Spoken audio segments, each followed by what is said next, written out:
अच्छा भाई था, उसे पढ़ने का शौक़ था उसको शिकार करने का, नहर में आना, नहाना, उसका पैलियों में पानी होना, उसमें नहाना उसको बहुत अच्छा लगता था।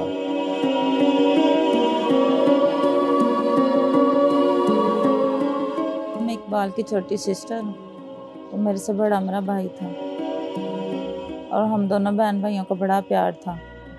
मेरे साथ बड़ा प्यार करता था मेरा भाई। गलेल जिसको बोलते हैं, थोड़े से गलेले वटले ने उसके मिट्टी के, सड़कों पे टुरना शुरू कर देना, चिड़ियां मारनियां, निशाना उदा बड़ा निशाना से उन्हें जेड़ी चिड़ी देखी उन्हें देख देनी, इन्ना को निशाना से। वो ज्यादा शौक से ना ये जलेबियां होती थी वो बड़े शौक से खाते थे।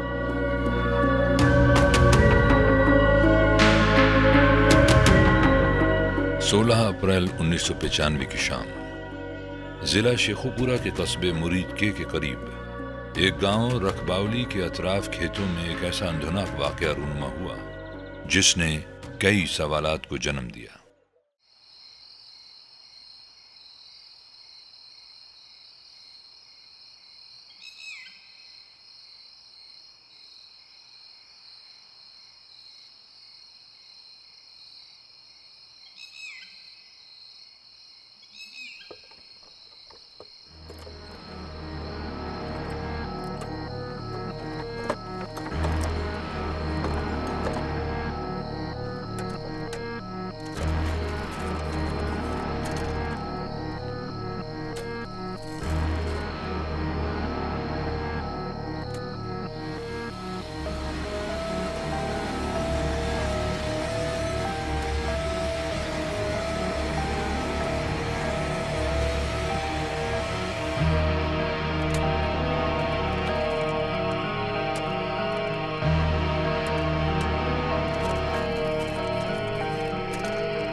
ये वाकया एक कत्ल था, एक मासूम बच्चे का कत्ल, जिसे पूरी दुनिया इकबाल मसीह के नाम से जानती है।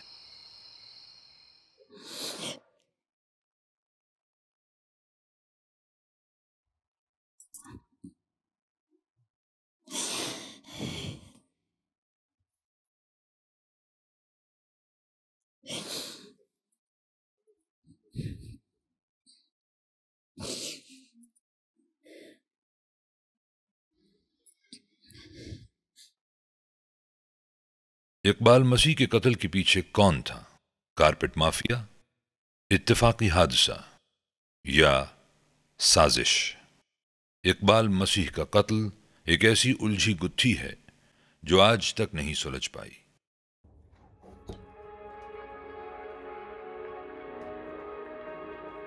इकबाल और मैं एक क्लिनिक पे काम करते थे, कई रातों को भी काम किया, दिनों को भी काम किया।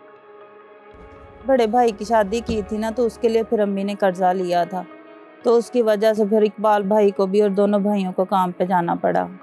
इकबाल मसीह का घराना इंतहाई गुर्बत की जिंदगी बसर कर रहा था। इकबाल मसीह 12 साल का था जब अपने बड़े भाई के साथ कालीन के कारखाने में काम करने लगा। हमें वहां से पैसे भी लेने पड़े। क्लीनों वालों के पैसे तो उतरते ही नहीं थे, उतरते इसलिए नहीं थे कि घरों के खर्चे थे, जितनी जरूरत पड़ती थी हम ले लेते थे, तो ज्यादा बढ़ता गया कर्जा। घरेलू अखराजात के लिए इकबाल मसीह और उसका बड़ा भाई पितरस कारखाने के मालिक से पेशगी यानी एडवांस लेते रहे, जो कि एक बड़ी रकम बन चुकी थी। वो कहता होता था कि मुझे शौक है पढ़ने का, तो लेकिन मेरे सर पे इतनी बड़ी अब जिम्मेदारी है, ये कर्जा मेरे सर पे, मैं कैसे उतारूंगा, मैं कैसे स्कूल जाऊंगा। वो मुझे भी कहता था, मैं आपको भी, मेरा दिल करता मैं आपको भी पढ़ाऊं, मैं भी पढ़ूं, लेकिन हमारे घरेलू हालात ऐसे थे कि हम कुछ कर नहीं पाए। एक दिन ऐसा हुआ कि शेखपुरा में एक जलसा था, क्लीनो वालों का जलसा था, वो जो पेशगियां माफ करवाती हैं। मजदूरों की पेशगियां उनके लिए वबाल जान बन चुकी थी, लिहाजा लाहौर की एक एनजीओ BLLF यानी बॉन्डेड लेबर लिबरेशन फ्रंट ने मुरीद के में पेशगियों के खिलाफ एक जलसे का इनेकाद किया। BLLF ने चाइल्ड लेबर के खात्मा के लिए और ख़ास तौर पे जो कालीन बाफी के शोबा में बहुत ही वर्स्ट किस्म की चाइल्ड लेबर थी, इसके ख़िलाफ़ एक तहरीक चलाई और उस तहरीक के नतीजे में मुरीद के में bonded labour liberation front Pakistan ने एक जलसा किया। हम सभी गए, इकबाल को भी ले गए। तो ये छोटा सा सब थे, किसी ने इसको अपने कांधों पे उठाया हुआ था। जब थोड़ा सा आगे गए तो हमने उतार कर ना उसको परचम पकड़ा दिया। उस जलसे में जहां दूसरे सेक्टर के मजदूर बच्चे शामिल हुए थे, उनमें इकबाल मसीह भी शामिल हुआ था।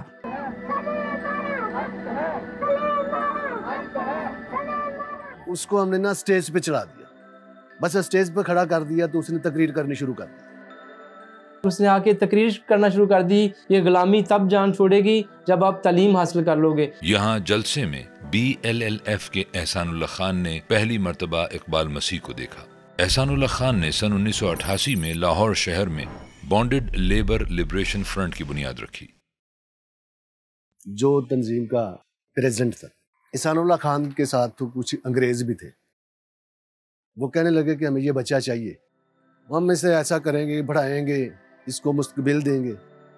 तो ये सलाह हमने की कि चलो इधर मुस्तकबिल बन जाए, ये तो अच्छी गली को नहीं। ऐसी फैसला लिया, इकबाल को भेज दिया। उस बच्चे के अंदर बहुत सारी सलाहियतें थी और वो खुद बैनुल अक़वामी तवज्जो का मरकज़ बना और वो चूँकि खुद चाइल्ड लेबर का शिकार था, इस सारे जुल्म से वो खुद निकला था और BLLF ने उसको आज़ाद करवाया था। आज़ाद उसने नहीं करवाया था, आज़ाद हमने करवाया था उसको। उसकी मदद मैंने की थी। जब वो गया था उसके बाद मैं क्लीनों पे काम करता था, इसलिए कि उस पे कोई परेशानी ना आए। इकबाल मसीह एहसानुल्लाह खान के साथ लाहौर शिफ्ट हो गया और यूं एहसानुल्लाह इकबाल मसीह को अपने साथ जबरी मशक्क़त के खिलाफ होने वाले जलसों और सेमिनारों में भी ले जाने लगा। 1992 में जब हमारे जिस भट्टे पे हम रहते थे उसी भट्टे पे एक स्कूल चलाया गया और उस भट्टे पे जब जो बच्चे पढ़ते थे उनको मिलने के लिए इकबाल मसीह वहाँ पे आया पहली दफ़ा और मेरी इस तरह उससे पहली मुलाकात हुई। एहसानुल्लाह और उसकी तंजीम BLLF ने अपने वसाइल इस्तेमाल करते हुए इकबाल मसीह को बैरून मुल्क के दौरे करवाए, जहाँ इकबाल मसीह का वालेहाना इस्तकबाल किया जाने लगा। उस बच्चे के अंदर बहुत सारी सलाहियतें थी और वो खुद बैनुल अक़वामी तवज्जो का मरकज़ बना। जब इकबाल बाहर गया था ना, बाहर के मुल्क उसको लेकर गया इस्तेमाल के लिए। सन 1994 में अमेरिका के शहर बॉस्टन में इकबाल मसीह को रीबॉक अवार्ड से नवाजा गया और वहीं इकबाल की मुलाकात दुनिया के मशहूर मौसीकार पीटर गैब्रियल और माइकल स्टाइप से हुई। अमेरिकी शहर क्विंसी में ब्रॉड मेडोज मिडिल स्कूल का भी दौरा किया। इकबाल मसीह अब बैनुल अक़वामी सतह पर पहचाना जाने लगा था। इकबाल मसीह की बैरून मुल्क वापसी के बाद इकबाल के बड़े भाई पितरस और उसके वालिद सैफ मसीह ने एहसानुल्लाह और BLLF पर यह इल्ज़ाम लगाया कि वो इकबाल मसीह के नाम पर दुनिया भर से फंड्स इकट्ठे कर रहे हैं। इकबाल मसीह के नाम पर मेरे जहाँ तक इल्म में है बात, किसी किस्म की कोई फंडिंग हमने नहीं दी। रीबॉक ह्यूमन राइट जो अवार्ड था वो ऑर्गेनाइजेशन को मिला था और ऑर्गेनाइजेशन ने इकबाल मसीह के नाम कर दिया और उस अवार्ड की कोई प्राइस मनी नहीं थी। हफ्त रोज़ा अखबार फ्राइडे टाइम्स की एक तहकीकाती रिपोर्ट के मुताबिक इकबाल मसीह के खानदान ने एहसानुल्लाह खान पर इल्ज़ाम आयद किया कि youth in action Reebok award की प्राइज मनी जो कि $10,000 अमरीकी थी, उसमें से इकबाल को सिर्फ $1,000 दिया गया। इकबाल मसीह की वालदा इनायत बीबी ने एहसानुल्लाह खान के बारे में सख्त लफ्जों में कहा कि एहसानुल्लाह मेरे बच्चे को मिलने वाले पैसे खा रहा है। अब एहसानुल्लाह और इकबाल मसीह के खानदान के दरमियान इन्हीं वजूहात की बिना पर तलखी सामने आने लगी। एक दिन मैं गया उथे रीगल चौक, उठा दफ्तर से। एहसानुल्लाह मुझे बोला कि वो यहाँ पे है ही नहीं। मैं वहां से नीचे आया तो वहां पे खड़ा हो गया। जब स्कूल की छुट्टी हुई ना, इकबाल ने वो अपना बैग डाला हुआ था, तो वो चला आ रहा, तो वो देख के मुझे खुश होने लगा। मुझे कहता यार इतनी देर हो गई कभी आए नहीं हो आप। मैं यार मुझे तीसरी मर्तबा हो गई है, वो मिलने ही नहीं देता। वो कहता कभी इस्लामाबाद में होता है, कभी पिंडी में। मैंने नहीं, मैं तो जब से यहाँ पे आया हूँ मैं तो यहाँ से गया ही नहीं। जब मैं फिर ऊपर उसके साथ गया, ईसानुल्लाह खान के रंग जो है ना उड़ गया मुझे देखते हुए। फिर मैं बोला वहाँ पे मैंने इकबाल को बेचा नहीं है। इकबाल की वालदा उसके साथ रहती थी, बहन उसके साथ रहती थी, खाली अकेला इकबाल नहीं BLLF के साथ रहता था। और दोनों बहन भाई जो है वो इकट्ठे स्कूल जाते थे, सोबिया और इकबाल। बॉस्टन से रीबॉक अवार्ड वसूल करके पाकिस्तान वापस आने के 5 महीने बाद एक ऐसा वाकया रूनुमा हुआ जिसने पाकिस्तान समेत पूरी दुनिया को हिला कर रख दिया। वो 16 अप्रैल था 1995 का। प्लान उन्होंने बनाया जिस पे हम बेखबर थे। ना मेरी वालदा को खबर थी, ना मुझे खबर थी, ना इकबाल को खबर थी कि हमारे साथ क्या होगा।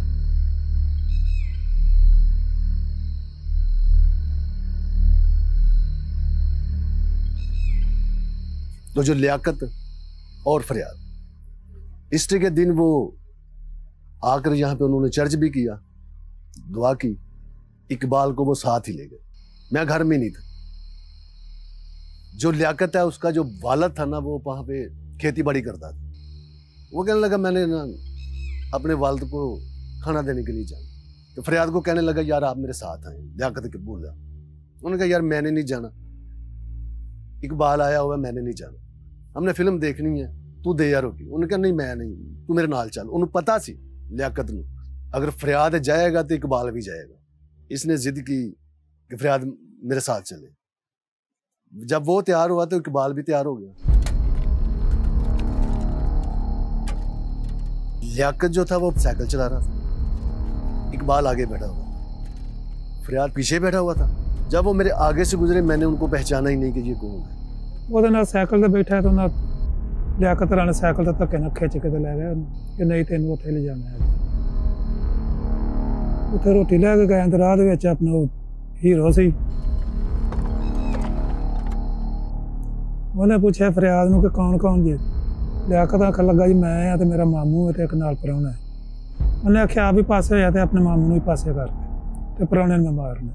मैं वहाँ पे अपने गांव में गया तो वहाँ पे ना 2 फायर हुए जिसकी आवाज मेरे कानों में आई। सुबह का टाइम तकरीबन कोई 5 बजे का था। सरदार भट्टी उसका नाम है, लियाकत का चाचा। उसने हमारा दरवाजा खटखटाया, कहने लगा आपका कोई बच्चा जो वो लाहौर में रहता है। मैं कहा हाँ इकबाल रहना। उनके रात दे फायर बज गया। ਸਾਈਕਲ ਦੇ ਉੱਤੇ 3 ਬੰਦੇ ਬੈਠੇ ਨੇ ਤੇ ਤਿੰਨਾਂ 'ਚੋਂ ਫਾਇਰ ਇੱਕ ਨੂੰ ਲੱਗਣਾ। ਸਾਰੇ ਕੋਲ ਸਾਈਕਲ ਤੇ ਬੈਠੇ ਆ, ਤਿੰਨਾਂ ਨੂੰ 'ਚੋਂ ਇੱਕ ਨੂੰ ਤਾਂ ਨਹੀਂ ਲੱਗਣਾ। ਉਹ ਪਲੈਨਿੰਗ ਨਾਲ ਉਹਨਾਂ ਕੰਮ ਕੀਤਾ ਹੈ।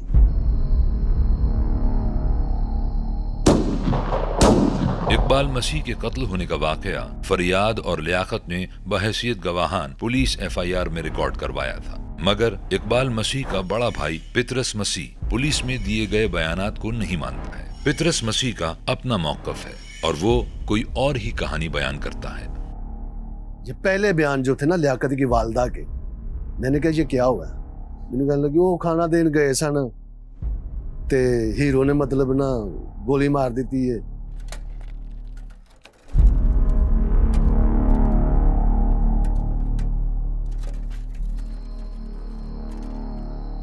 और फरियाद दे बोल ने कि जदों असीं उत्थे गए आ, लियाकत तुतर के उस कातिल दे कोल गया।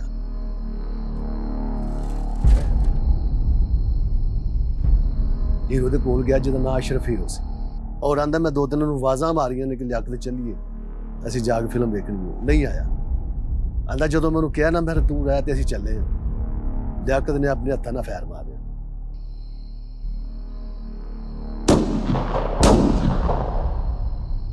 फैर मारे लियाकत ने, हीरो ने फैर नहीं सन मारे। मरवाया किन्ने सी? ईसानुल्लाह खान ने। सिर्फ इस्तेमाल करके उन्होंने जिवें माचिस दी डब्बी वो खाली हो तो सुट देंगे, इस तरह किया।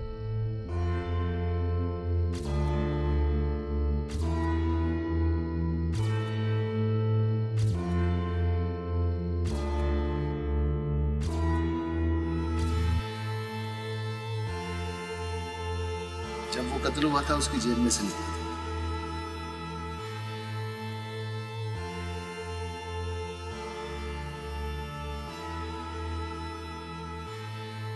मलिक मुझे मेरे भाई को देखने भी नहीं दिया।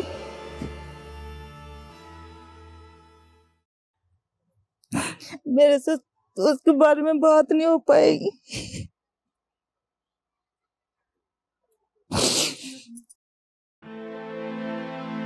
जब मैं यहाँ पे आया तो इकबाल अकेला ही था। उसके मुंह में भी कीड़ियां थी, मुंह के ऊपर भी कीड़ियां थी। जब मैंने उसका सर उठाया ना तो मैंने कीड़ियां उसके अपने हाथों से साफ की। ये जालिम लोग जिन्होंने जुल्म किया मेरे भाई। मुझे तो बहुत याद आती है, मेरे भी हर वेले दिल च रही।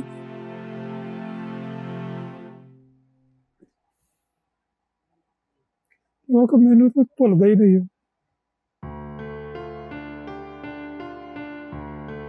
जितना वो अच्छा काम करता था, जितना अच्छा बोलता था, उसकी यादें इधर रह गई हैं।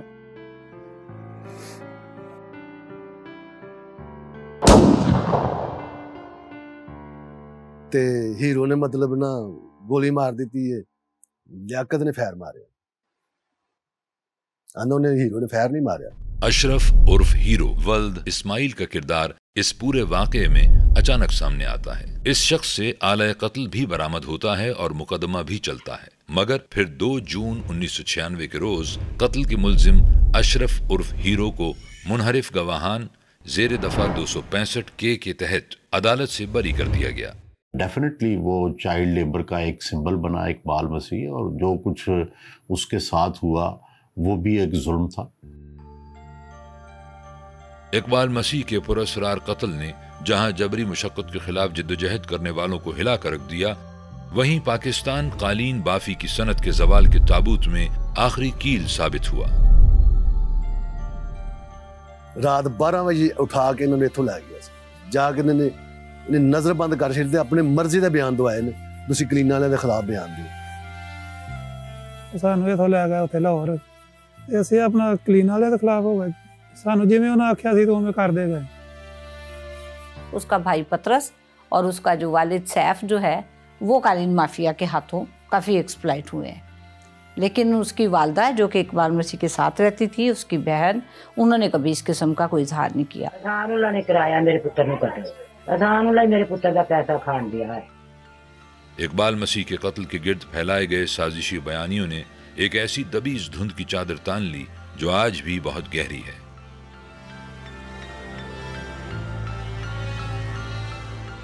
इकबाल मसीह का कत्ल या जो भी वाक़या था उसके एग्जैक्ट इसके मुहर्रिकात क्या थे, बाद में उसकी क्या शक्ल हुई, मेरा ख्याल है इस पे कोई बड़ी सीरियस इंक्वायरी हुई है ना कुछ हुई है। अब 2 लॉबियां हैं, एक लॉबी ये कहती है कि जी ये एक बहुत बड़ी आलमी साजिश थी, एक लॉबी ये कहती है कि भाई it was a simple murder. लेकिन इसके पीछे कौन था, ये वो सवाल है जिसका जवाब तब मिलेगा जब उसके केस की तहकीकात होंगी। सो केस की तहकीकात होनी चाहिए। अब चूंकि इकबाल मसीह चाइल्ड लेबर और जबरी मुशक्कत की जिद्दोजहद के हवाले से दुनिया भर में एक मिसाल बन गया था, तो उसके कत्ल के असरात सबसे पहले पाकिस्तान में कालीन की इंडस्ट्री पर पड़े।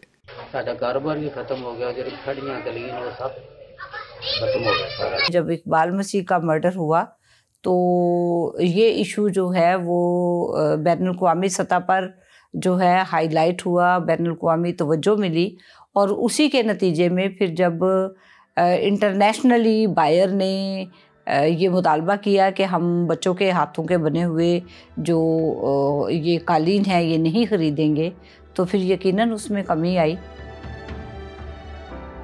इकबाल मसीह की मौत के बाद उस वक्त के एक्सपोर्ट प्रमोशन ब्यूरो के आदाद शुमार के मुताबिक कालीन की एक्सपोर्ट्स अप्रैल सन 1994 में $12.94 मिलियन से कम होकर अप्रैल 1995 में $3.58 मिलियन रह गई थी।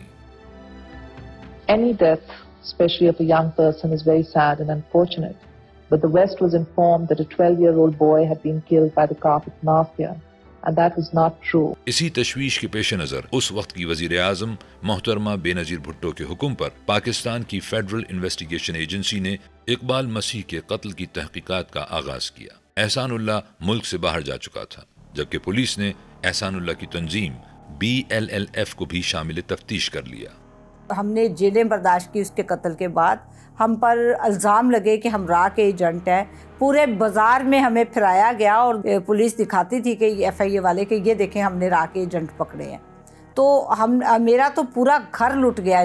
जैसे ही हमें गिरफ़्तार किया है तो मेरे घर को, पूरे घर का सफाया कर दिया गया। तो हमने तो बहुत सौबतें, बहुत मुश्किलात, और ऑर्गेनाइजेशन उस वक्त जो थी वो बहुत ही क्राइसिस में थी। हमारे पास कोई पैसा नहीं था, हमारे पास कोई रिसोर्सेज नहीं थे, कोई फंड्स नहीं थे। FIA की तहकीकाती रिपोर्ट के मुताबिक BLLF के हेड एहसानुल्लाह खान के कॉल रिकॉर्ड्स की छानबीन की गई तो इंडिया का एक नंबर सामने आया। टेलीफोन नंबर की तस्दीक के बाद इंकशाफ हुआ कि इंडिया में भी एक BLLF का ऑफिस स्वामी कैलाश नामी शख्स की जेर निगरानी काम कर रहा है। स्वामी कैलाश और एहसानुल्लाह एक दूसरे के साथ मिलकर काम करते थे। FIA की तहकीकाती रिपोर्ट में मजीद इंकशाफ हुआ कि पाकिस्तान में उस वक्त के भारतीय हाई कमिश्नर सुरेश वर्मा ने एतराफ़ किया है कि एहसानुल्लाह उनसे मुसलसल राब्ते में रहता था, जो इकबाल मसीह कत्ल केस का एक निहायत गैर मामूली पहलू है। इकबाल मसीह के घर वाले, खुसूसन पितरस मसीह, आज भी इसी मौक़िफ़ पर कायम है कि इकबाल मसीह को एहसानुल्लाह और BLLF ने किसी बैरूनी एजेंडे के तहत कत्ल करवाया है ताकि पाकिस्तान को दुनिया भर में बदनाम किया जाए। मकसद ਉਹਦਾ ਇਹ ਸੀ ਇਹਨੂੰ ਮਰਵਾ ਕੇ ਤੇ ਮੈਂ ਪਪੂਲਰ ਹੋਵਾਂ, ਕਿ ਮੈਂ ਆਪਣੇ ਆਪ ਨੂੰ ਸ਼ੋਹਰਤ ਹਾਸਲ ਕਰਾਂ। ਉੱਥੇ ਜਾ ਕੇ ਸੈੱਟ ਹੋ ਗਿਆ। ਸਿਰਫ ਇਸੇ ਤੋਂ ਨਹੀਂ ਆਉਂਦਾ, ਉਹਨੇ ਪਾਕਿਸਤਾਨ ਨੂੰ ਬਦਨਾਮ ਕੀਤਾ ਸੀ। ਇਕਬਾਲ ਨੂੰ ਪਾਕਿਸਤਾਨੀਆਂ ਨੇ ਮਾਰ ਦਿੱਤਾ, ਇਕਬਾਲ ਨੂੰ ਕਲੀਨਾ ਵਾਲਿਆਂ ਮਰਵਾ ਦਿੱਤਾ, ਸਾਡੇ ਪਾਕਿਸਤਾਨ ਨੂੰ ਬਦਨਾਮ ਕੀਤਾ। ਪਾਕਿਸਤਾਨ ਨੂੰ ਇਸ ਲਾਇਕ ਕਰ ਛੜਿਆ ਕਿ ਅਸੀਂ ਬਾਹਰ ਦੀ ਨਜ਼ਰਾਂ 'ਚ ਅੱਖ ਚੁੱਕਣ ਜੋਗੇ ਨਹੀਂ। एहसानुल्लाह खान ਜਿਹੜਾ ਜਿਨ੍ਹਾਂ ਇਹਨਾਂ ਦੇ ਬੱਚੇ ਨੂੰ ਖੜਿਆ ਸੀ ਨਾ, ਉਹਨੇ ਆਪਣੇ ਫਾਇਦੇ ਵਾਸਤੇ, ਆਪਣਾ ਕੰਮ ਕਰਨ ਵਾਸਤੇ ਕੰਮ ਕਰਵਾਇਆ। रावा डॉक्यूमेंट्री फिल्म्स ने जनाब एहसानुल्लाह से मुताद्दिद बार राब्ता करने और उनसे उनका मौक़िफ़ जानने की कोशिश की, जिस पर एहसानुल्लाह ने अपना मौक़िफ़ देने से साफ इनकार कर दिया और ये कहा कि जल्द ही इस मौजू पर मेरी किताब आने वाली है जिसमें सब कुछ तफसील से बयान किया गया है। यहाँ हम एहसानुल्लाह से व्हाट्सएप पर होने वाली बातचीत के स्क्रीनशॉट्स पेश कर रहे हैं ताकि सनद रहे कि हमने उनका बयानिया जानने की भरपूर कोशिश की।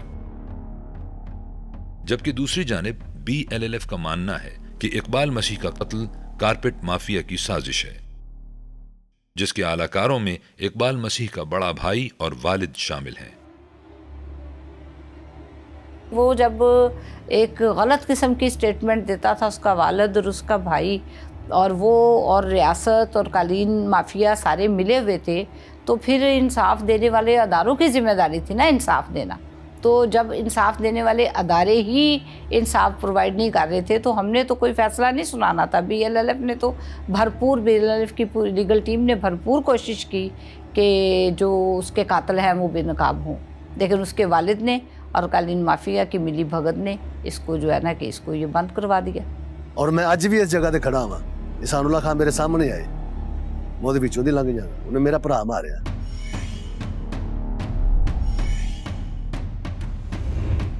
ਉਹਨੇ ਝੂਠੇ ਸੱਚੇ ਬਿਆਨ ਦਵਾ ਕੇ ਫਾਰਗ करके ਜਦੋਂ 5 साल पूरे होने का केस खत्म। एक ऐसा बच्चा जिसकी उम्र तब 12-14 साल थी, उसको नाहक कत्ल कर दिया गया, उसको गोली मार दी गई। इंसाफ तो होना चाहिए, हर पाकिस्तानी के लिए इंसाफ होना चाहिए, किसी के साथ ज़्यादती नहीं होनी चाहिए। और वो बच्चा चूँकि इंटरनेशनल फेम उसको मिला है तो उसकी तहकीकात तो ज़रूर होनी चाहिए ताकि पता चल जाए कि किसने उसको कत्ल किया है। कि एहसानुल्लाह खान जिहड़ा पाकिस्तान च क्यों नहीं आउण डिया? जिद्दन जो इकबाल कत्ल होया ते दफना के नस गया तो पाकिस्तान च वड़िया क्यों नहीं आउण डिया? इन्हां नूं इस चीज़ दा पता ही नहीं। इकबाल मसीह के खून से किसके हाथ रंगे हुए हैं, ये वो सवाल है जिसका जवाब आज भी कानून नाफिज करने वाले इदारों और अदलिया के लिए एक चैलेंज है। इकबाल मसीह को उसकी जिंदगी में बल्कि बाद अज मर्ग भी एजाज़ात से नवाजा गया। अमेरिका के शहर बॉस्टन में 1994 को इकबाल मसीह को रीबॉक अवार्ड से नवाजा गया। इकबाल मसीह की अचानक मौत के बाद Broad Meadows Middle School Quincy के बच्चों ने इकबाल मसीह के नाम पर पेनी पावर प्रोग्राम शुरू किया, जिससे जमाशुदा रकम से पाकिस्तान के शहर कसूर में बच्चों के लिए एक स्कूल तामीर किया गया। 1996 में 2 तंजीमों ने स्पेन और साउथ अमेरिका में 16 अप्रैल के दिन को बच्चों की गुलामी के खिलाफ मनाने का ऐलान किया। 1998 में इटली के शहर ट्रिएस्टे में इकबाल मसीह से मंसूब एक जामे इंस्टीट्यूट बनाया गया, जिसके तहत मुतादिद स्कूल काम कर रहे हैं। 13 अप्रैल सन 2000 स्वीडन में इकबाल मसीह को वर्ल्ड चिल्ड्रन प्राइज से नवाजा गया, जिसे इकबाल मसीह की छोटी बहन सोबिया विलियम ने क्वीन सिल्विया से वसूल किया। हम स्वीडन जब गए थे तो उधर जाके भी एहसानुल्लाह के साथ ही थे हम। मैंने उनसे ये क्वेश्चन किया था कि अंकल मुझे अभी तक ये नहीं पता चला कि इकबाल को हुआ क्या है। उसने भी मुझे यही कहा था कि बेटा मुझे खुद नहीं पता इकबाल के साथ हुआ क्या है, क्या वाकया हुआ है। मैं क्या मैं जा तो रही हूँ, लेकिन मेरे दिल के अंदर मेरे दिल से यही आवाज़ उठती, आज मेरा भाई होता वो खुद जाता। कहता चलो भाई नहीं तो आप तो हो ना, आप चले जाओ। तब भी मेरा दिल रोया था कि आज मेरा भाई होता वो अपनी जगह पे खुद खड़ा होता। सन 2009 में अमरीकी कांग्रेस ने इकबाल मसीह के नाम से the elimination of child labour जारी किया। साल 2006 में बरतानिया के मारूफ राइटर एंड्रयू क्रॉफ्ट्स ने इकबाल मसीह की जिंदगी पर द लिटिल हीरो किताब तहरीर की। 16 अप्रैल 2012 में सैंटियागो डी स्पेन में इकबाल मसीह का यादगार स्क्वायर कायम किया गया। 17 अप्रैल 2017 में यूनिवर्सिटी ऑफ सलामांका ने 16 अप्रैल के दिन को बच्चों की गुलामी के खिलाफ मनाने का फैसला किया, जबकि हुकूमत पाकिस्तान ने 23 मार्च सन 2022 में इकबाल मसीह को तमग़े शुजात से नवाजा, जिसे उसके बड़े भाई पितरस मसीह ने उस वक्त के सदर पाकिस्तान जनाब आरिफ अलवी साहब से वसूल किया। मुझे बहुत उस वक्त दुख भी था, आज मेरा भाई होता खुद लेता। तो खुशी मुझे इस बात की थी कि आज भी मेरा भाई जहाँ पे जिंदा है, मैं उसका अवार्ड लेने के लिए आया। अगर वो इस लायक ना होता तो मैं इस जगह पे आता ही ना। तो लोग अज भी उन्हें इस ना तो याद करते हैं कि इकबाल ने दुनिया ते जिहड़ा काम कर छड़िया किसी भी नहीं किया। मैंने सदर आरिफ अलवी साहब ने भी बोला था कि जिहड़ा काम इकबाल ने कर छड़िया ना, पता से भाई वो कोई भी नहीं कर सकिया।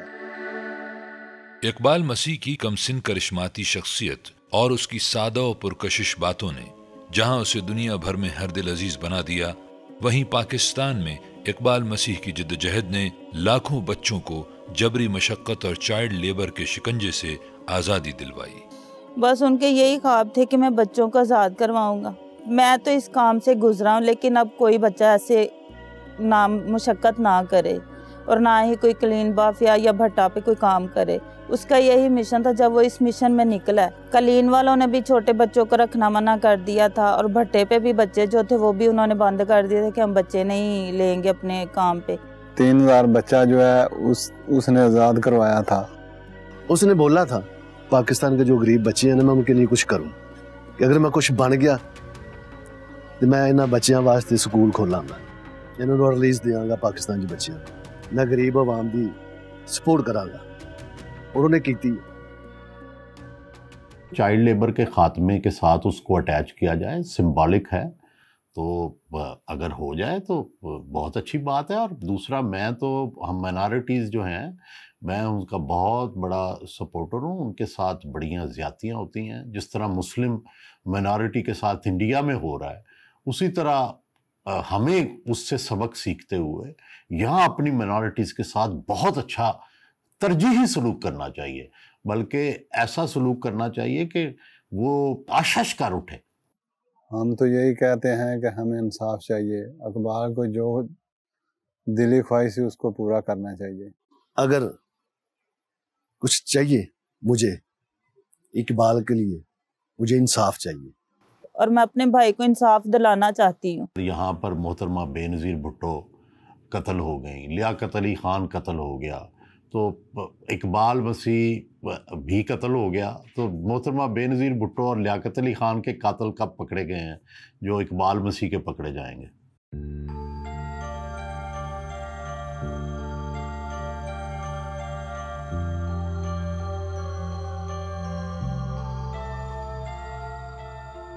इकबाल मसीह का खानदान आज भी उसके खून का हिसाब लेने के लिए अरबाब इख्तियार की जानिब उम्मीद भरी नजरों से देख रहा है।